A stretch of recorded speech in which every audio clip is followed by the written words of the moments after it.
Hey there, everybody. Brad Starn here, coming at you with the NextGen Podcast, Episode 2. Yeah, so I'm going to be recording this from my home here in Wadsworth. Obviously, I'm not at the church today, and obviously, I'm not hanging out with Jasmine, as we have been the last few times we've come to you guys with content. Unfortunately, that's where we are right now with the quarantine, so yeah, this might be a little bit weird. It's going to be weird for me. I've never done a podcast by myself.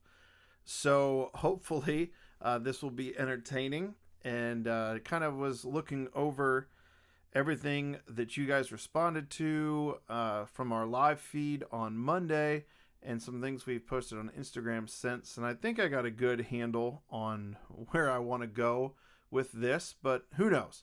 I have no idea. I'm sitting here in a room talking to myself, even though I am talking to you guys. So I'm a little weirded out by that, but I'm going to give it a go anyway.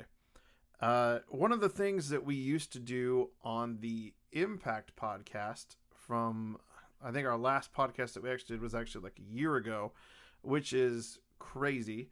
But we used to come at that Impact podcast with kind of an idea that we came up with at some point in the past. Not really sure where it came from, but it was just this idea for the idea of a podcast, and Brad Wynn ended up coming at it with this idea of this trident that we would come at the podcast with every week. So I'm going to revert a little bit to that format for today, just because it will help me kind of keep focused and keep moving through things. So hopefully you guys are on board for that. And hopefully this podcast is finding you in a place where you're feeling good, you're doing good. I'm sure you're running out of things to do, but that is gonna be it's gonna be kind of what it is for the foreseeable future. So obviously as a ministry, we're trying to come at each of you with tools, with resources, with just conversations to keep you guys thinking, keep you guys moving, and bottom line, to encourage and love you guys in the best way that we can, even if we can't be meeting together. Because today is Wednesday, and we would normally be getting ready to talk about, actually, we were going to be talking about how to pray tonight.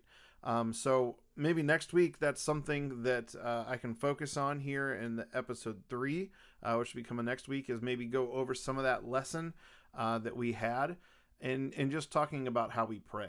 But anywho, we're in episode 2 right now. So like I said, I want to come at you with this trident of things that we used to use in the Impact podcast in what are you seeing, what are you hearing, and what are you learning? And one of the feedbacks that we got from our live feed the other day was we kind of spiraled off into this place talking about movies and talking about books. And obviously, if I'm thinking about seeing anything, I'm going to think about a movie, a TV show. We talked about some of our favorite TV shows. I actually just started rewatching Chuck today. I had started that a while ago and kind of left off somewhere in the middle of season 2. So I watched an episode of that this morning. And yeah, it's fun. But one thing specifically we talked about on Monday was... Actually, Austin had responded on YouTube that he would like to hear me rant on Star Wars. So I thought I'd bring that at you guys a little bit today. Just kind of my thoughts on Star Wars. Now, a little bit of past. The first movie I ever remember seeing in person was Return of the Jedi. And we actually saw it in a movie theater in Fairlawn that doesn't exist anymore. It's kind of down on the edge of Miller Road and 18, down to where City Barbecue is and Rockneys and all that. It's actually where I think there's a CVS or maybe a Walgreens. I don't know which corner of the street those are on. I think it's the CVS. But there was actually a little movie theater there. It was just a 2-movie theater when I was real little. And we had originally gone to see Mickey's Christmas Carol, which, if you know me and my affection for Disney, there's a big go figure with that one. But it was sold out. So the other theater just happened to be playing a re-screening of Return of the Jedi. So we decided to go to that instead, and just kind of set me down a path of just always loving Star Wars. always being super into it. I remember like when I was in high school, I read like all these like expanded universe books, which are no longer canon, and I'm fine with that because some of them were probably real dumb and real stupid looking back on it, where they just kind of recycled ideas all the time. But original trilogy, grew up watching it. I remember taking like DVDs and VHS tapes to my grandma and grandpa's when they watched me in the summer, and just kind of watch through again and again and again. My favorite was always Return of the Jedi, because that was the first one I saw. Actually, Empire Strikes Back was my least favorite as a kid. I found it boring. So for all you people that think that it's like the greatest movie ever, to my kidness, I wasn't all in on it. It just kind of drags a little bit. But it's probably the most well done, and I'm never going to argue that point. If it's your favorite, it's your favorite, just like anything I have. But then the prequel trilogy hit in 99, and I remember being so pumped. I was on that bandwagon of Jar Jar. I was on the bandwagon of buying all the art books, all the visual dictionaries. I had posters. I had all these things. And you had like this huge build-up thing. And it was just Star Wars. I mean, it was only the fourth thing of Star Wars we had ever got. So I remember seeing like 4 or 5 times in the movie theater. While it was also pretty boring, you kind of looked forward to those big beats and measures of it. That, pod racing scene, of course, was awesome in the movie theater with just like the sound of Sebulba's like pod. Just so cool with that like low hum sound. Just so cool. And of course the Darth Maul scene at the end against Obi-Wan and Qui-Gon. And really that was kind of the trend for me. I went and saw every single one of those multiple times in the theaters because it was Star Wars, but never really resonated strong with me. And then we jump forward to kind of this sequel trilogy that we've gotten. And I was just talking to someone the other night. I was actually talking to Devin about, man, I just love this sequel trilogy. And I know the cool thing is to hate on it, but like from a movie making perspective, they are done so much better than most of the original trilogy. They are done infinitely better than the prequel trilogy. And like the little nitpicks we have about it are because we nitpick everything now. If you want to have an issue with a movie, you can find an issue with a movie. It's very simple. We have enough context in this age of information that we can pick apart pretty much anything if we put our minds to it. And that's really kind of what I think has kind of happened with this sequel trilogy, is that it's actually pretty good and actually holds up really well with the Old Testament. But for whatever reasons, whether that's being the fact that Disney owns Star Wars and people just hate Disney and think they're ruining Star Wars while they're still like doing everything the same that the old Star Wars did, which is also a gripe. So that kind of negates itself out and doesn't make any sense. But when they try to do something new, everyone thinks it's the worst thing possible and the worst decision possible. So you can't have your cake and eat it too. So one of the things I've done over the last couple of weeks is kind of rewatch this sequel trilogy. And so I just kind of want to walk through it and kind of give you my thoughts toward it. It's something that I would encourage you guys to do. Obviously, if you have Disney Plus, Last Jedi and Force Awakens, I believe, are both on there. And then obviously you can get Rise of Skywalker digitally right now. It's out. So you could go to like iTunes or go to Google Play and you could find those. So you could watch this whole trilogy like literally right now. And I would encourage you to do so. So kind of my thoughts about this trilogy are, number one, we start with The Force Awakens, which came out in 2015. Anyone who knows me knows that I am just the biggest sucker for this movie. It is everything I've ever wanted in a Star Wars film. It is literally every beat, every emotional set piece, everything about it is just perfect in my eyes. It's actually my favorite Star Wars movie. And I know people would be like, oh gosh, you are so far off base with this. But you know what? I don't care. It's my favorite Star Wars movie. And I'm going to enjoy it even if you don't. So thank you for your opinion. But I'm going to sit back and watch this movie again and again and again and again and get choked up at the Han Solo Kylo scene on the like the walkway bridge, where I'm not going to go into spoiler territory, but spoiler territory happens. Gosh, I love the Rey and Kylo fight in the woods on the Starkiller base. Just everything about that is so good. I love the humor. I love the BB-8 thumbs up.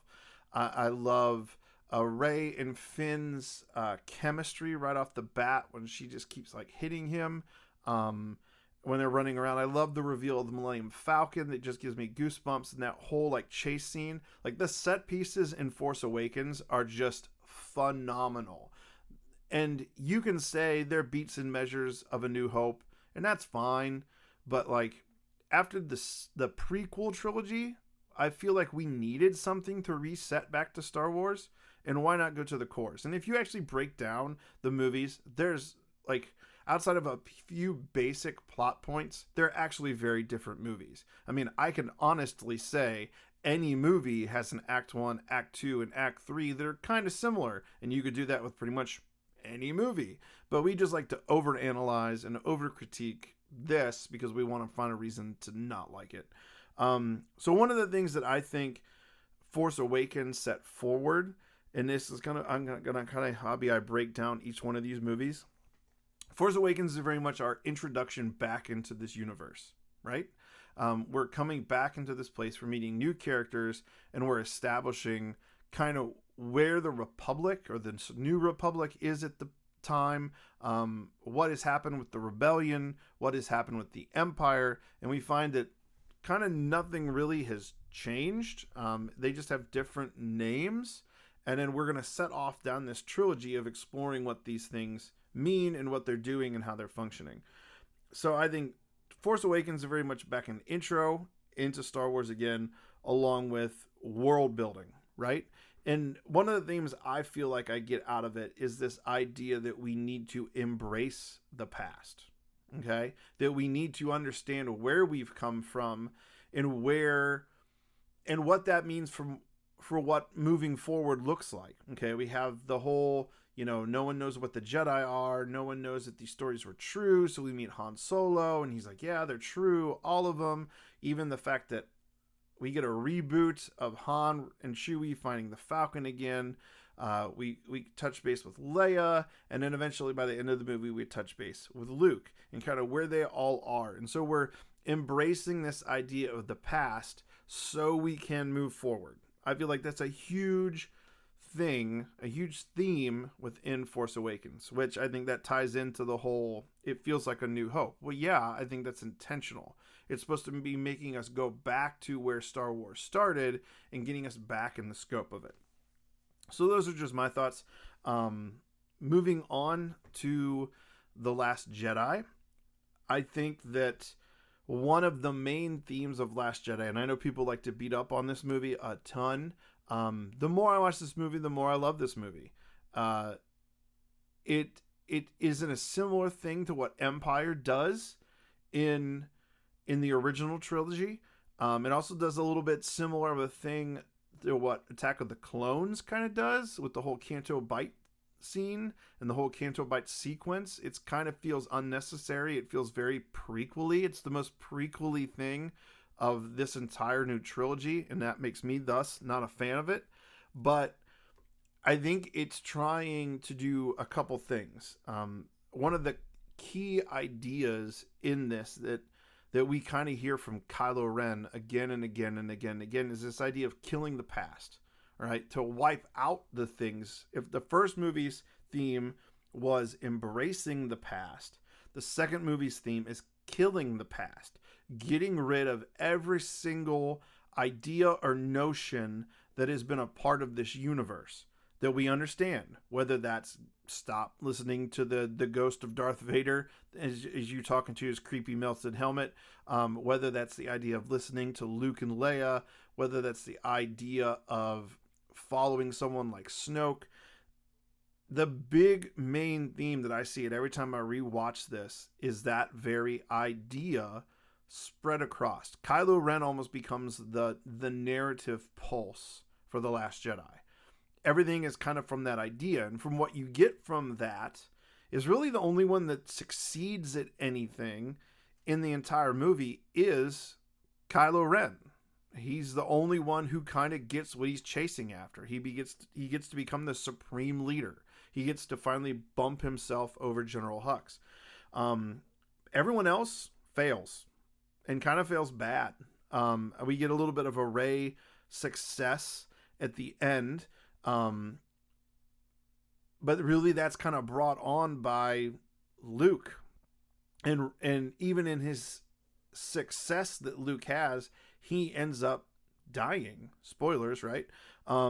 He ends up dying to see the past go away so that the future can be moved towards. All right. So that's like a big thing I think about Last Jedi. It's this idea of failure. Like the whole idea with Finn going off on the Canto Bight thing I think it's just there to see you can't do these crazy missions all the time and they have them succeed. Like every single ounce of it is failure. I know that frustrates people so much. Like the fleet can't get away from the First Order fleet, failure. Poe wants to be in charge, wants to have all these things, wants to be a good leader, failure. Leia wants to do something, failure. Rey goes to training, fails. She gets to Luke, he's failing as his original purpose. Like there's failure and just bad choices all over this movie.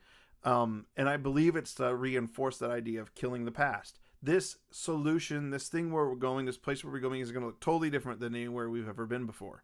And so that's why I believe Last Jedi succeeds as a movie.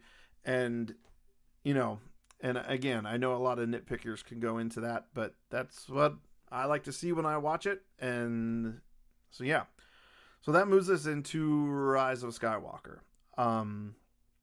Obviously, this is another thing that divides the fan base. But I think if you view The Last Jedi in the right context, it actually sets up Rise of Skywalker really good. Again, you can honestly go into objectively looking at Rise of Skywalker as a course correction from Last Jedi. But the more I've watched it, I've seen it 4 times now. The more I watch it, the more I think it leans in to the things that happen into The Last Jedi and just continues the thought behind them. I don't see a lot of course correction. No more course correction than what we got in any of the other Star Wars movies, right? We get a lot of things that happen in A New Hope that then up getting debunked in Empire Strikes Back, but no one seems to think about that. Every single Star Wars film that's ever been created gives us a new force power in every single one of them, but no one cared about that. So I feel like a lot of the critiques that Rise of Skywalker gets are purely living inside of a box and not thinking about the things that came before it and the possible potential critiques that could be there.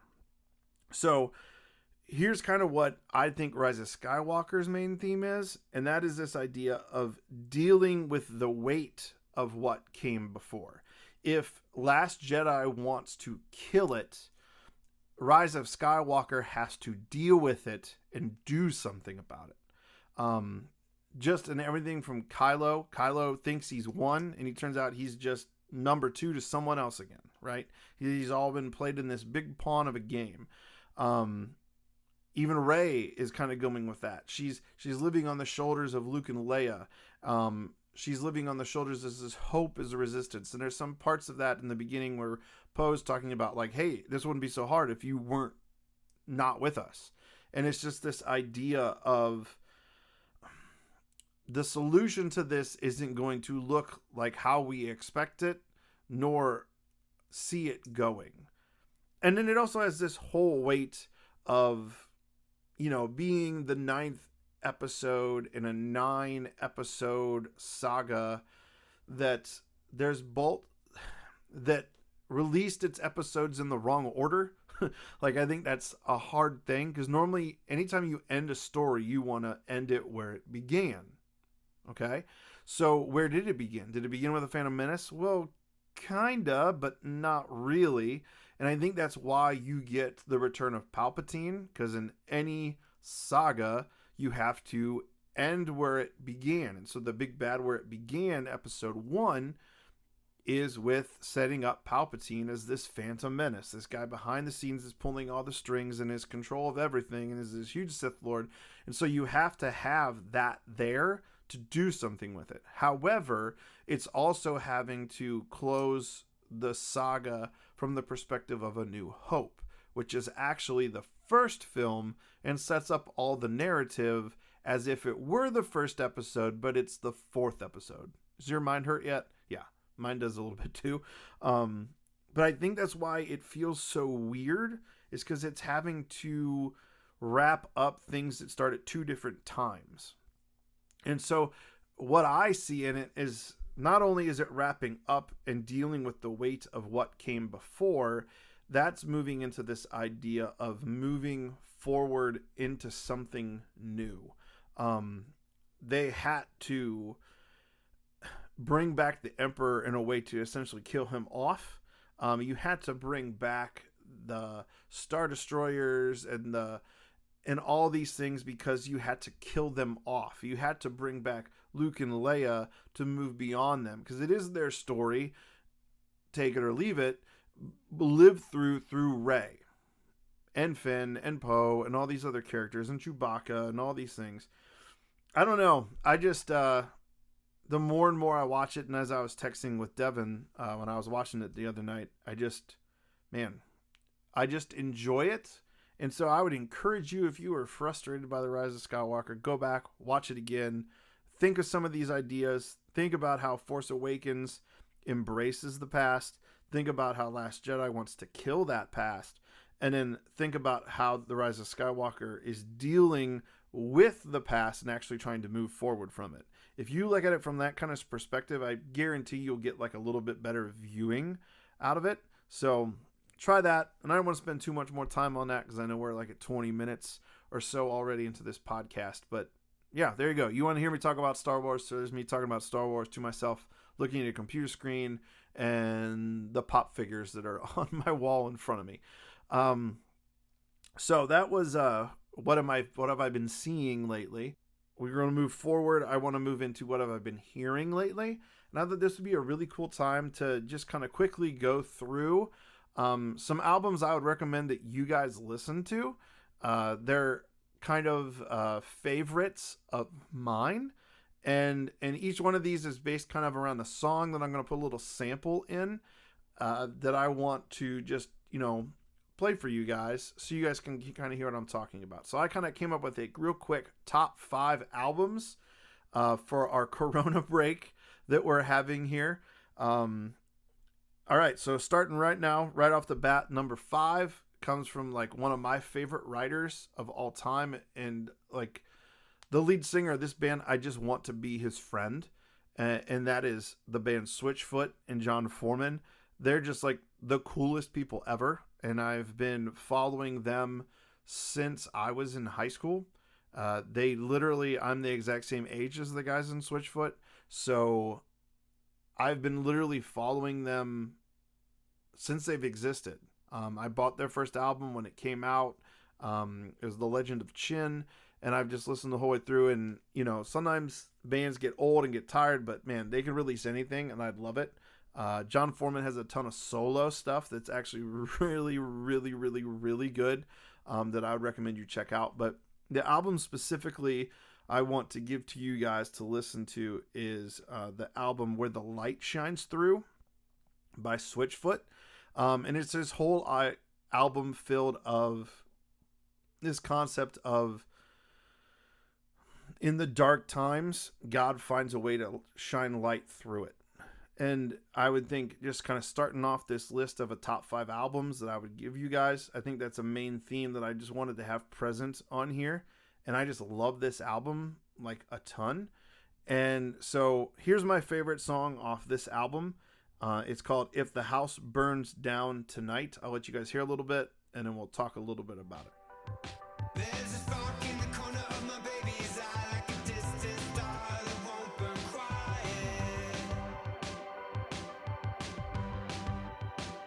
And I might not know what I want from this life, but I know I want more than the starting line. So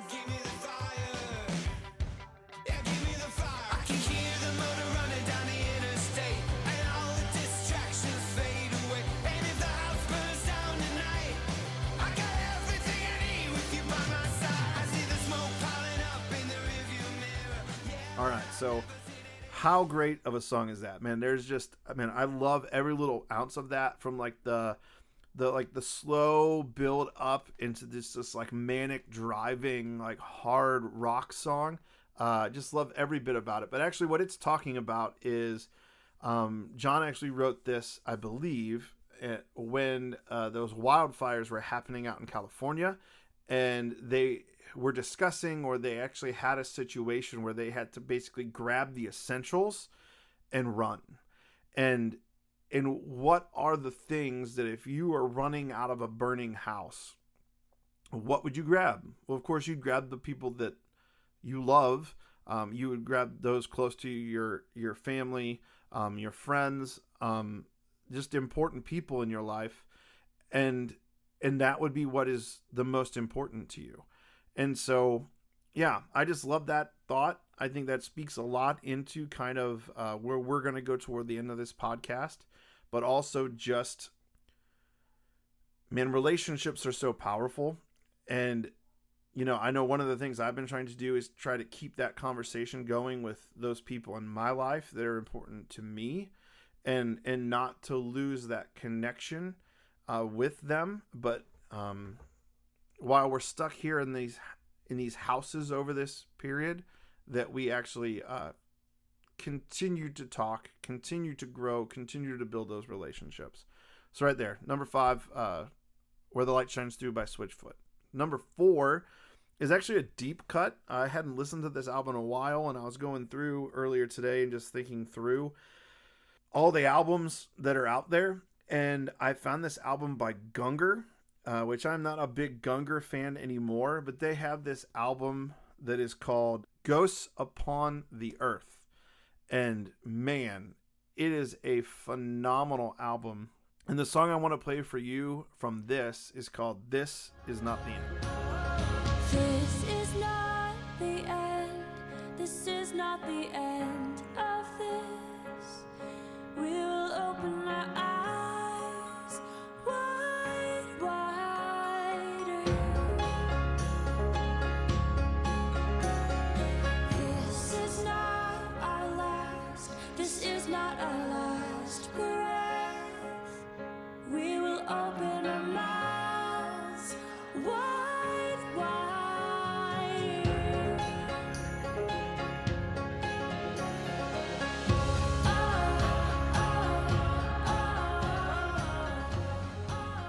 Man, what a great song. I forgot about this album. I forgot about that song, and man, do I love it. But specifically that, again, is kind of into this idea where we can get so down in our hope, we can get so down in our feelings, that we often think this is the end. Oh gosh, this is the zombie apocalypse. Oh gosh, Jesus is coming back tomorrow. Could he? Yeah, absolutely. But that does not halt our call as Christians to go out into this world and be Jesus, and to share love, to share light, to do all these things for all these other people, to show who our God is, and that we have trust in him.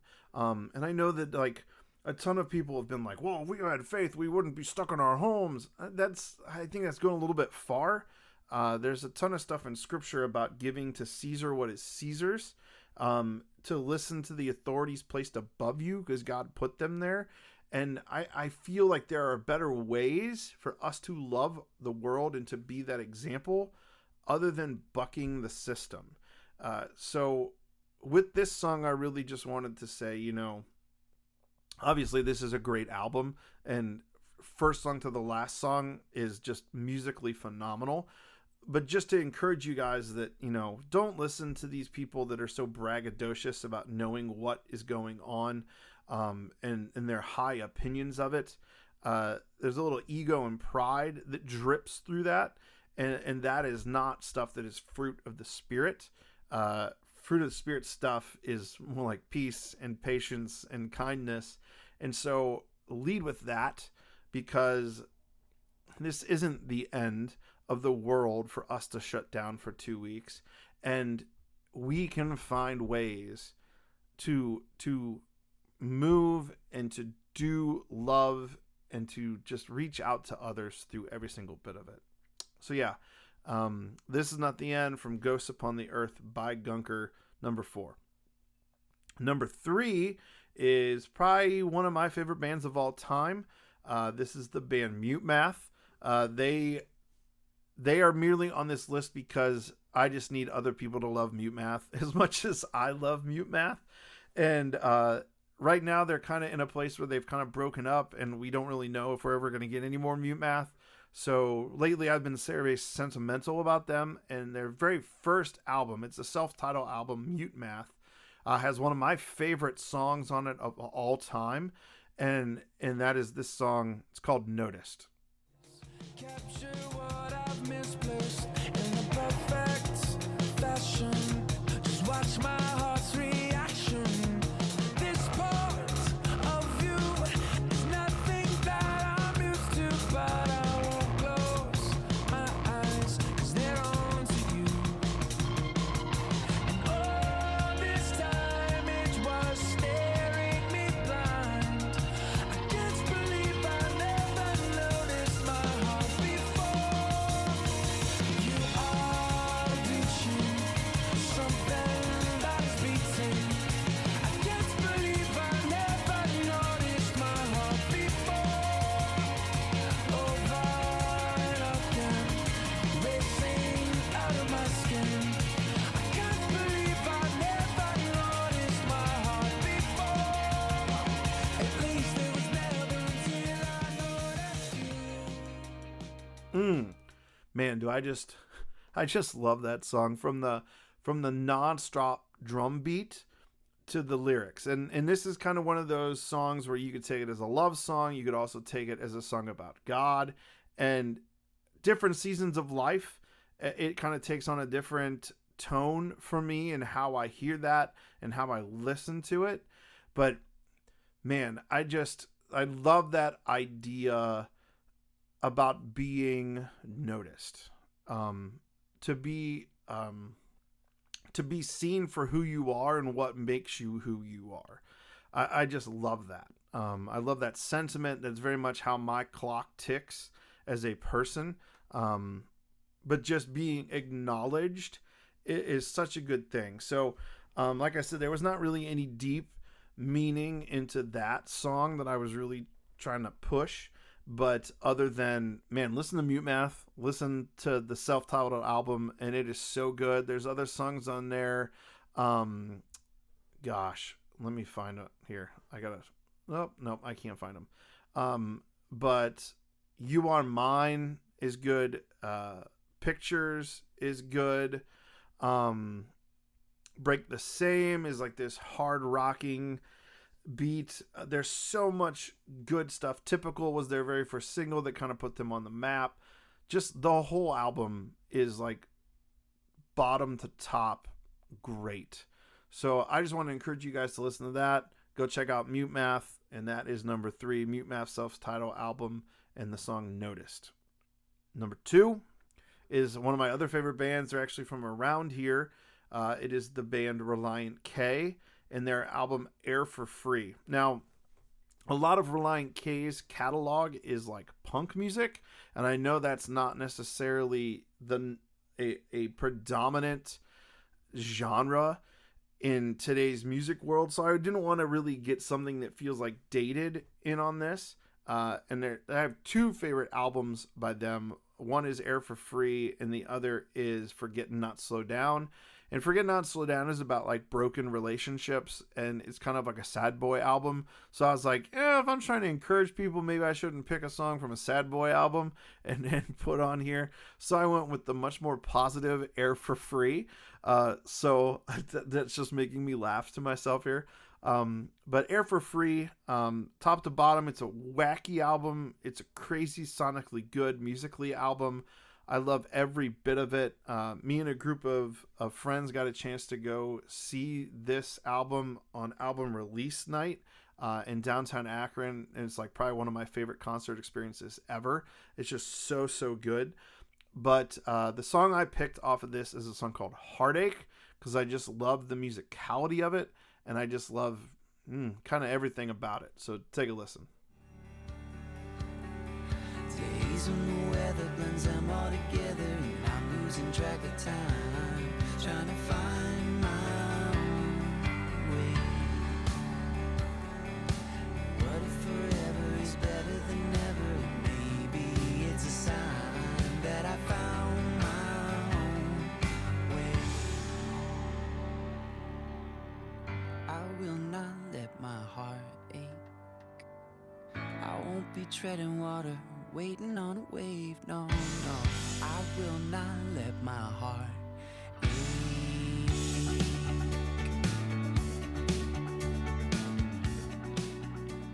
So there's Heartache by Reliant K. Again, it's this like wonderfully awesome, moving musical piece. But I also love that challenge because I like overthink everything. If you guys are anything like me, I literally overthink every single thing that comes down the pike. And it gets me into these weird states of mind sometimes. Ask anyone who's close to me, they'll know what I'm talking about in this. But I just love this encouraging piece because it's a song called Heartache, and you would automatically think that that's a sad song, but it's actually a song about not letting your heart ache, relying and leaning on the things in your life that are positive, that are good, that are building up, whether those are relationships, whether that is what you do, whether that is your relationship with God, whatever might be able to build you up, lean on that so that your heart doesn't ache. And I just love that truth. This is another album where I just love it, but this had a little bit of a pulse, I think, for this season, in that, man, if we want to get down, if we want to get depressed, if we want to get anxious, if we want to get stressed out, if we want to be lonely, it's going to be very, very easy to do so. But we know that we can be lifted out of that from our God and what He says of us. And not only that, but also the church and the people He puts around us. We have the tools to lift ourselves out of this pit. We just have to realize it. So yeah, that was Heartache by Reliant K off the album Air for Free. And that brings us to the number one album I think you should listen to right now. And for any of you that know me well, I know I said that like 1,000 times over this podcast already, but any of you that know me well know exactly what this is going to be. This is the album Zeal by King's Kaleidoscope, because it dropped into my life last March. No,